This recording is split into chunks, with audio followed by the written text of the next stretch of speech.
Toodle toot everyone! I hope you're doing well.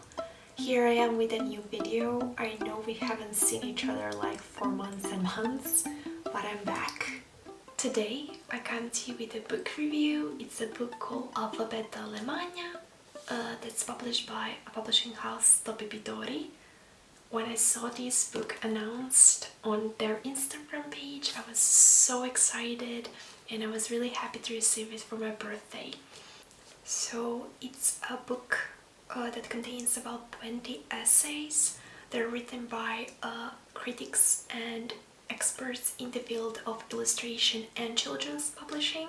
The topics covered in the book are various subjects that are recurring in Alemagna's work, like nature, places, animals, objects, as well as her work methods and the materials she uses, and philosophical topics like identity, belonging, absence. I was surprised by how well covered the topics were, and I will talk about some of them in the video. But let's get back to the book. I really love the high quality images that are spread across the whole page, almost every page of the book. And we really got a close-up of her work. We see a lot of work that wasn't published, that is in her private collection, so that was really cool to see. The essays were really well written, thought-provoking and poetic, and they really got me thinking about my own work and my approach to the whole process of creating. When I thought about what I liked the most about the book and what really jumped out to me before I bought it, I got an instant answer: the cover art. The textures and the colors sparked an instant curiosity in me. I love the pale lettering against the green image. The book has a French flap that is perfect for bookmarking, so that's a plus for me. And I must say, Topi Pitori has a beautiful logo. So one of the chapters in the book is called Seeking, and I'm going to read a little bit of what was written. Drawing is an encounter with the self. As such, it can be extremely painful. One must be able to accept and see one's own boredom, weakness, stupidity, triviality, lack of ability, one's own blocks. So this is a really relevant topic in my own work. Perfectionism is something I'm still slowly letting go of. I have read somewhere that perfectionism leads to a really narrow and unfulfilled life, and it can be really applied here in art as well.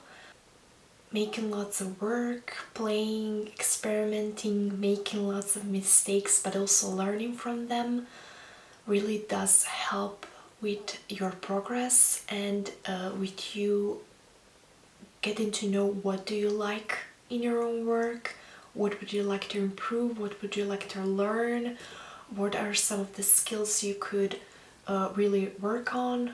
But also in regards of making new work, like every time I try to make something new, the same feelings come up and I'm meeting myself in a way, accepting my own limitations. Now we have an essay called Things. Regardless of the artist's often changing drawing technique, moving from collage to pencil or oil, the lamps and beloved objects, pictures and knickknacks in her books are mostly old, used and threadbare. Even if they only appear in the background, objects of this kind evoke their own history, helping to weave an identity-creating atmosphere. That is so true for Alemagna's work. And it's one of the things I really appreciate and admire in her work. I have also heard about this subject talked a lot in Andy Miller's podcast, Andy J. Pizza.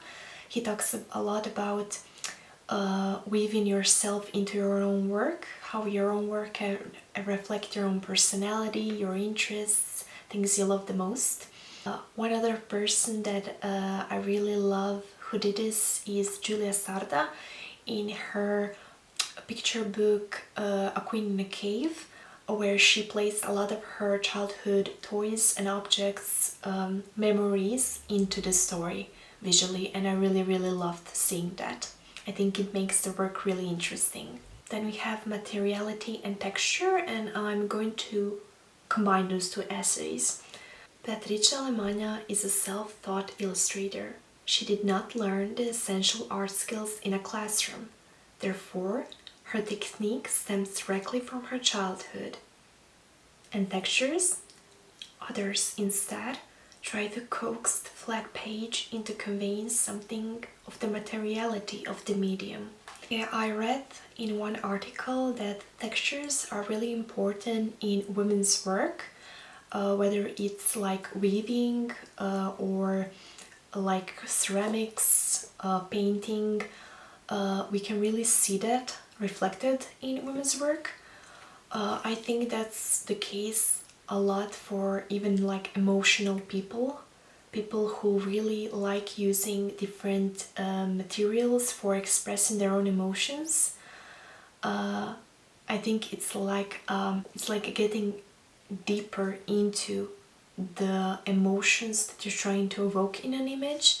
You can really see that very well in Alemagna's work. There is such a beauty in expressing oneself in a really childlike, playful way.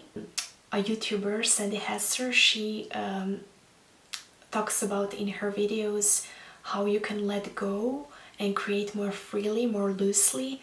And I think tapping into the childlike part of yourself really does reflect then in your work with such a openness, playfulness, curiosity. And that is something we can really see in Alemagna's work. And of course we all love Beatrice's art supplies, and I love seeing her pictures on Instagram of her studio or like in various articles and videos I found on YouTube. She has the best art supplies. And the last essay topic is invented realism. Like the Cubists, Alemagna explores real forms, only to reassemble the components as she sees fit.